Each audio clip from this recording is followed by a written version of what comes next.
What is up, you amazing, beautiful people? I hope you're doing well wherever you are at, whatever time of day or night you do end up watching this video, because in today's video we are going to be reviewing the T54E2 SHARK, as it has been requested by one of you guys for me to do this, and I was already in the process of making this review. And this review is going to be different from my previous ones. It is going to be more detailed. I'm going to show the consumables, the provisions, the equipment, everything that I use on this tank. So if you do end up liking the video, smash the like button, leave a comment your favorite part of the video, or anything in general down in the comment section below. Subscribe and hit that bell notification so you're always notified when I upload a new video. I'm going to tell you guys right away that I think this is a tier 10 at tier 8, because it's pretty much the T110E5 just at tier 8. I mean, let's look at it real quick, because pretty much looks very identical, if not similar, to that tank. Let's get right into the stats. So for the survivability, you have 1,961 hit points, which is pretty decent. The armor is very good, and I will be going into Armor Inspector and showing you guys how freaking insane it is. As you can see just by there, the turret and the hull, the front of the tank is pretty OP, and the sides and rear are pretty much as you would expect from most American tanks. And the view range on this tank I think is very decent, because I have not had any troubles with it so far. Has been doing me good so far, and I have no complaints on that. For the concealment, I haven't really had any problems. I mean, it's a heavy tank, it's not going to have the best concealment anyway, but it's pretty decent. You could work with it as long as you know what you're doing. But upon the firing while stationary, you got to be careful in that and get back into cover quickly. Damage per minute is actually pretty dang good for a heavy tank, 2,277. I mean, it's not the absolute best, but it's not the absolute worst. It is pretty good though. The reload time is 8.17 seconds. You could obviously lower that with the adrenaline rush and the one equipment slot that I forgot. I have it equipped, so I'll just show you guys that later. Armor penetration for the AP is 220, APCR is 260, and high explosive is 53, which is pretty good in my opinion. I have not had any troubles pinning tanks so far. For the average damage for AP, it is 310, APCR 260, and high explosive 440, which is very good for the damage on this tank. For the aiming time, it is pretty good. It's not the best, it's not the absolute worst, but it is very good for a heavy tank. Gun turn limit, basically your gun elevation is 20 and your gun depression is 10, which is very good. You get that 10 degrees, you can go haul down, and I'll show you guys in Armor Inspector and hopefully in game with the replays I have that it is very effective haul down, because the turret and the upper plate are pretty much impenetrable. You cannot pin it at all. The tank's basically invincible in the right position. For the maneuverability, as you can see, forward, reverse, and average are 40, 20, and 30, and overall that is very good, because this tank is very quick for a heavy tank. This is close to the AMX 50B speed, I believe. AMX 50B goes close to 50 or 60. But this is at 40 going forward, and it is pretty good. The last replay will demonstrate this speed, because I do believe that replay is going to be OP. I do over 5k damage, and I get into a really good spot, and overall it will show you guys how to play the tank and how insane this tank is. Terrain crossing capacity, turn hull limit, and power to rate ratio, very good. As I said, this tank is very quick and mobile for a heavy tank. And for the equipment, I have gun rammer just to get that extra damage per minute, because I do believe that calibrated shells is not that needed. Obviously everybody's playstyle is different. If you guys would rather have more penetration, go ahead, do that. This is just a base plate of what I use, and you guys take that and adapt it to your playstyle. But this is what I would use, the gun rammer, just for the extra damage per minute, and it brings down the reload time. And then for the next one, I am running defense systems. No real reason, I just kind of run this on every tank. It's just my preference. These two, you guys could switch it out however you want. I just personally picked that. And then obviously for the heavy tank, you're not really going to want the camouflage net. This is mainly for like sneaky sniping tanks. So I'm going to go for view range. It adds that extra view range, so you go ahead and get spots for your TDs or people in back, so they could get some nasty shots in. And next, I'm using the enhanced gun laying drive, because I do like to get my snapshots off. There have been situations where I am in a position where I have to quickly snap off a shot, and to reduce the aiming time, just to get that little bit more accuracy in, I will definitely run this over than supercharged. I rarely, if ever, use the supercharged. I don't really see a use for it, personally, in my opinion. Obviously, it just depends on the tank that you're using, but for this one, I will go for the enhanced gun lane drive. And then next, I did choose improved assembly. For the replays that you were going to see, I did use this for the most part, because I just run that on almost every single tank. But honestly, the enhanced armor is not that bad, because this tank's upper plate, the upper plate on this tank is pretty insane. If you do this, it's already invincible. If you do that, nothing is going to pin you at all. But I'm going to keep it at improved assembly. I might play around with these two, but for now, leave it at that. And almost on every single tank, I use the engine accelerator, just get the extra speed and maneuverability. Whereas the improved control, not really too much of a use for that. I don't really use that on any of my tanks at all, unless if it's like a T95, I might use that. A tank like that, slow, doesn't really have that great of mobility, but this tank, I'm just going to go ahead and do this just to get that extra speed and all that. For the next one, I'm going to use vertical stabilizer, mainly for the aiming time. Like I said with this one up here, just to get those snapshots off in those situations that you are in where you have to, and the gun could just be that more accurate. Now these two are for your own personal preference. I just use the toolbox. I could get my repair kits and all that quicker and just reuse them over and over again. And then for this one, this is honestly up to you guys. I just choose high-end consumables to last the duration for like the adrenaline rush or the speed boost that I have equipped on consumables. And now for the consumables of this tank, I pretty much don't change it from when I get the tank. I almost always use the default thing, just the multi-purpose restoration pack, the engine power boost, my bad, and the adrenaline rush, Just pretty self-explanatory, multi-purpose kit. I feel like everybody is going to be running this no matter what. Speed boost, obviously, get to situations and spots quicker, and adrenaline, just get out that damage when the enemy's out in the open, or if you need to get a quick shot off. You guys could obviously change this to how you want. This is just how I personally run it. For the ammunition, I run 30 AP, 5 APCR, and 10 for the HE, mainly because I'm not going to really have that much use for a crap ton of HE, so I only run 10 to get those nasty shots in. AP, because that's the main ammo that you are mainly going to be using, so I do load a lot more of that than the rest. And for the APCR, I usually run 5 to 6 depending on the tank, just for those tricky situations where you need to absolutely pin your shot and it's like dire to winning or losing the battle.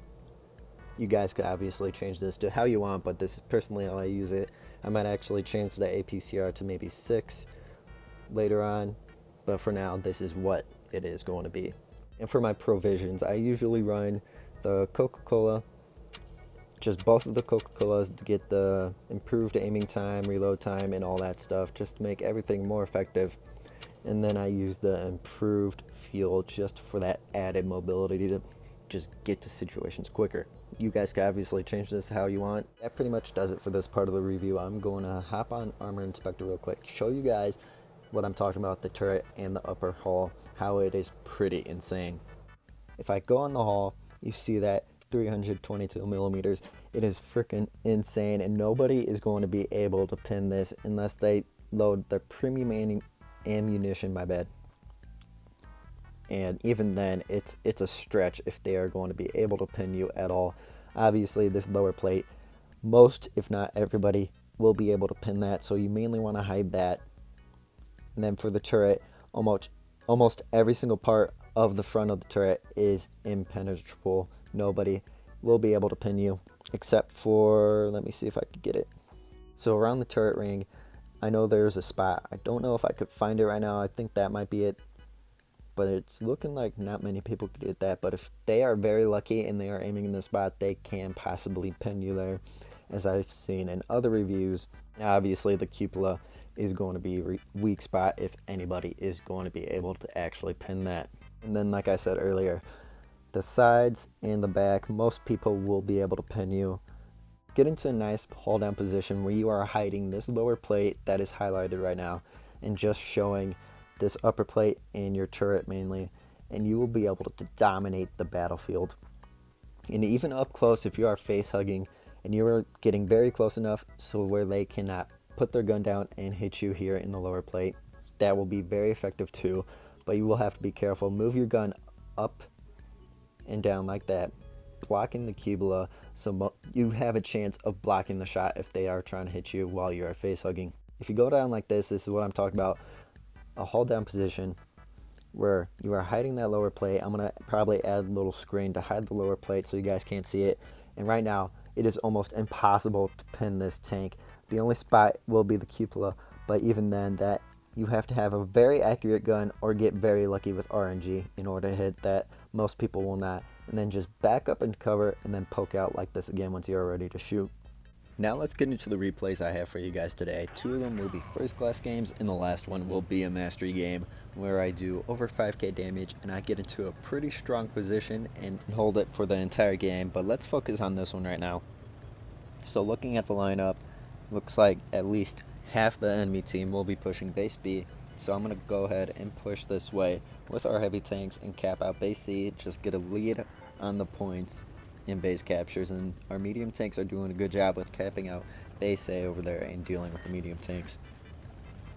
And right away I do decide to push up into this middle area where there's multiple hills and all that, where this tank can strive, like it will overcome almost any tank over there.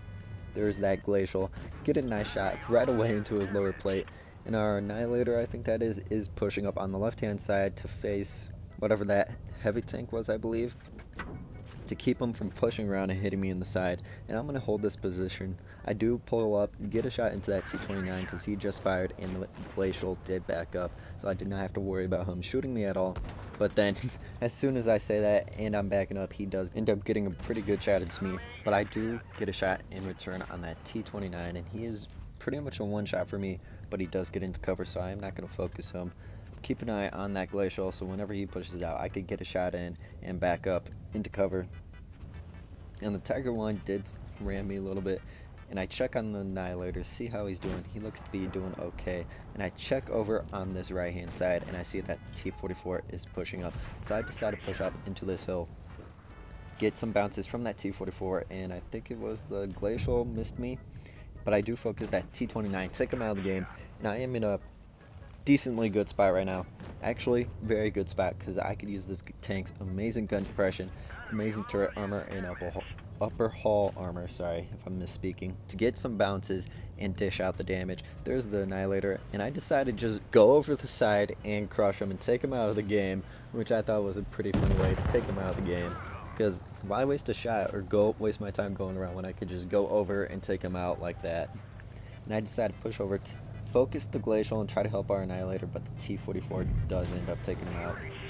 And right now I'm thinking I'm in a pretty bad spot. It's going to be a 2v1, the glacial and the T44 versus me. I try to track him in place so I can get a better spot on him.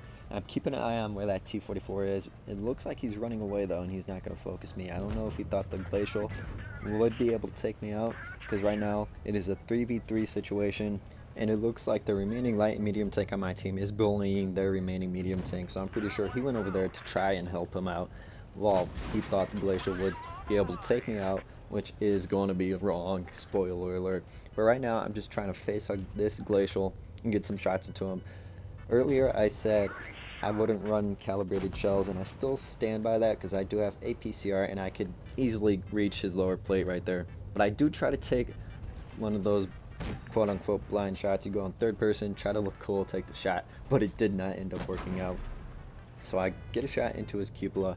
He's now one shot, I am now one shot, but I am going to be able to reload before him, take a shot, and it bounces. It bounces. Right now I just have to face hug and show him my frontal armor, hope he bounces, and he does. I think he might have hit my side. It was too well angled and it ended up bouncing, and I ended up taking him out of the game because it just cost him the game. He messed up, I was a one shot, and now all that's left is the enemy T44, the guy who ran away to go help his other medium tank, and it looks like I'm the only one left too, so it is a 1v1 situation, and he is very healthy. Get a shot into him, try to put my frontal armor to him. I quickly turn my turret and he ends up bouncing off my turret, and I pull back and get a shot into his side. Whew, that was a very close call. If he aimed in just a little bit more, this could have been a loss, and you guys might have not seen this replay at all. But we do end up getting the first class in the battle, 3,900 damage, very good credits, and 4 tanks destroyed. This tank is a very good credit maker, so that is another bonus. It makes extremely good credits, just like a premium tank should. I know some of them don't make quite good as credits, but this tank does, and we are on top of the leaderboard for this battle. And during that battle, I did show you guys a little bit of how to play the tank. I got into some positions behind that hill, and I showed you guys how to phase hug. I hope effectively in a way that you guys could succeed out in the battlefield, but don't worry, don't leave yet. Still have 2 more replays of showing you guys how to play the tank, and also that one OP replay towards the end of this video. So looking at the lineup on this team, I'm just going to decide to go for the base B, cap it out. I'm going to poke out at that building and see if I could get some shots on the enemy pushing out of base C. If you guys know what I'm talking about, you know, but if not, you'll just have to watch and see what I mean. So right there, we cap out base B, get a lead on the points and base capture. And right there, that little spot where they would push out is where I would normally stop, shoot them, and go back to cover, but I decided, screw it, I'm going to go ahead and push up. See that E1, decided to try to get a shot into him, which I do end up doing, and I decided to keep on pushing up, get some very nice bounces, and get a shot into that AMX. But I did not expect that KV4 to be there, and he does get a shot into me. Right now, I am in a bit of a sticky situation. I am out in the open and able to be shot by that KV4, and if the enemy team pushes up like that E1, they could possibly hit me. But I bounce the KV4, take 1 hit from the E1, take a 2nd hit from the E1. I keep backing up until I am in this position, where we are in cover and able to use that gun depression in our turret, and KV4 bounces us again. Sorry, I have PTSD from the KV2 at tier 6. Sorry about that. But there we go. We push up again, get a shot into that KV4, and I think he kind of gave up on us since he's not able to pin us really. He's just staying there where he thinks we cannot hit him, but he does make a mistake turning his turret to get a shot into the side of him, and I back up, I look around at the battle, see how it's going. I look at the left flank, it looks decent, and I see the Yag Tiger push up, so I decide to focus him because he is a very deadly tank, and if I'm sitting in front of him, I need to focus him. But there's the RHM. Since he is a bit squishy, I decided to load a HE, pull up, risk taking the shot into him, and I do get hit in return by the ML2. So I gotta be careful of them, but I am in a very effective position. As long as I play smart and I keep an eye on where the enemy's at, I will win. And out of nowhere, I just noticed this. There are only 2 enemy tanks left, the RHM and that ML2. Push up, get a shot into that RHM. It looks like our team will be able to take him out. So I start focusing my attention over on the ML2. Our team is able to take out the RHM, and it looks like the ML2 is now tracked, and he got a very nasty 900 shot into him. I get a shot in on the move, and can we get at least 1 more shot before this game is over? Come on, amen, amen. I track him in place. I decide to ram him for at least 178 more damage before RE1 ends up taking him out of the game for the win. And let's see how we perform that battle. We get a first class 3,600 damage, good credits again, but 0 tanks destroyed. And in that battle, I got into a very good haul down position. As you saw, that little ridge or hill, whatever you would like to call it, I used that to my advantage, and you could tell I got a crap ton of blocks. I'm not sure the exact number of blocks we got or how much we blocked, but we got a whole lot, as you saw from the KV4, the Yag Tiger, the E1, and I think the RHM. But this is the OP replay I've been telling you guys about throughout this entire video. It is this map, and as you guys know, if you do not push C across the river, you are most likely going to lose this map. Not always, but most of the time if you don't, you most likely will. And it looks like our medium and light tank, well, our light tank looks like he just stopped and is at AFK now. I'm looking at the mini-map to try to see where our medium tank is, and I look behind me and I cannot see him in the mess of our friendly tanks. So I decide, screw it, I'm going to cross the river, and even the object 252 is saying T49, cross the river, what are you doing? So I decided to take it upon myself to cross the river, and I believe if I did not do this, we would have lost the battle. So if you guys would like me to use this replay as a how to position yourself on canal for river or something like that, go ahead and let me know down in the comments below. But we push across, we do get a hit, and we do give a shot in return on that, what was it, the KV5. I am over here by the hills now, so I am going to be able to use the gun depression. But there's the T54. I love that tank, but I am going to have to focus him because I know how deadly that tank could be in the right hands. Give a shot into him, track him in place, use the repair kit. I fire again, tracking him again. Hopefully he does not have another repair kit. I'm checking that P43, seeing if I can get a shot to him. Looks like I can. Take a shot, and we get a high roll. But I am staying in cover, only showing my turret when I have to, and I'm keeping an eye on all the enemy positions that are spotted, so I know if one of them is aiming at me or not. And we get a very nice shot into that KV5, giving a crit hit, I think that's it. And we are about to focus this T44. I do push out a little bit far, but I'm willing to take the trade if we have to. Get a shot into him, but that Russian accuracy did fail him. Looks like American accuracy is superior because you guys know those Russian guns are not that accurate. But I do end up getting shot into that P43, but unfortunately I am not able to save our SU. But I'm going to focus that P43 since he is a one-shot, get a gun out of the game. And the next lowest HP tank I see is the T34, my bad. I loaded HE trying to get a shot into him, but our Annihilator took him out before I could even take the shot. And right now I decided to push up. I'm going to be more aggressive, but there's the Yak Tiger. He finally reveals himself. I get a shot into him as he's coming over that little hill. And if you guys don't know, Yak Tiger did get a pretty nice buff in the DPM department in the recent update. Its DPM has increased by a good amount, so I do not want to be stuck out in the open by him. But the EXP did get a shot into us while we were distracted, so I decided to back up into a better position where he cannot hit me too much. And there's the Yak Tiger. He pulls out trying to get shots to me. He did bounce me. I got shot into him in return. He did get another shot into me. Like I said, he had DPM buff, and I was not ready for that. I thought his reload was a little bit longer, but his reload has quickened, and I still need to get used to that because I just got pinned twice. I'm trying to focus that T44, get a shot into him. I want to switch my frontal armor on the turret right back to the Yak Tiger. I switch APCR just to confirm that shot. I do not want to miss that shot since he is being pretty annoying. And simultaneously, sorry, can't really pronounce that for some reason, our team ends up taking the two heavy tanks out, I believe it was. I know one of them was a heavy tank. I can't remember what the other tank was, but our team ends up taking out two enemy tanks at the same time. I decide to push up, try to cap out base C while I can, but it looks like our team is going to cap it out before we are even going to have a chance to get in there, so I decide, screw that, I'm just going to go and try to find the other enemy tanks. And right now we are sitting at 4,479 damage and only 350 blocked. So we did take a good amount of damage, but we are in a good position this entire game. And even in the other replays, you guys go back and see how I positioned myself, and you guys could see how much we did block. I end up getting a shot into that T44 before he was taken out by one of our teammates. And all that's left is the AFK AT7. You guys just love to see that. So I take a shot into him, ram him for as much damage as I can, because I know one of these tanks is going to end up taking him out, and it was the AMX. But we do end up getting the win. And obviously the mastery, 5.2k damage, extremely good credits. Like I said, this tank is an amazing credit maker, and 2 tanks destroyed. We are also on top of the leaderboard. So is this tank worth it? Is it really worth your money or gold? I say yes. I really love this tank, and it is super effective in the right hands and in the right positions. Now, what is the price cap that I would go at? Well, I bought this tank for 15k gold, so I guess technically that is the price cap, but that's stretching it. Only if you guys have the money, go for that amount.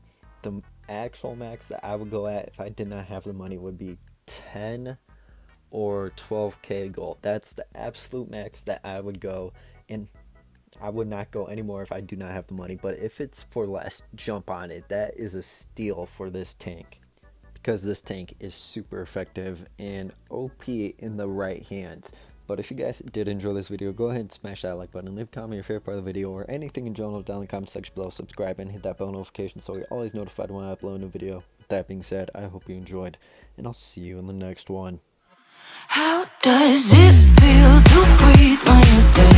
They never seen you out of your bed, cut to the bone.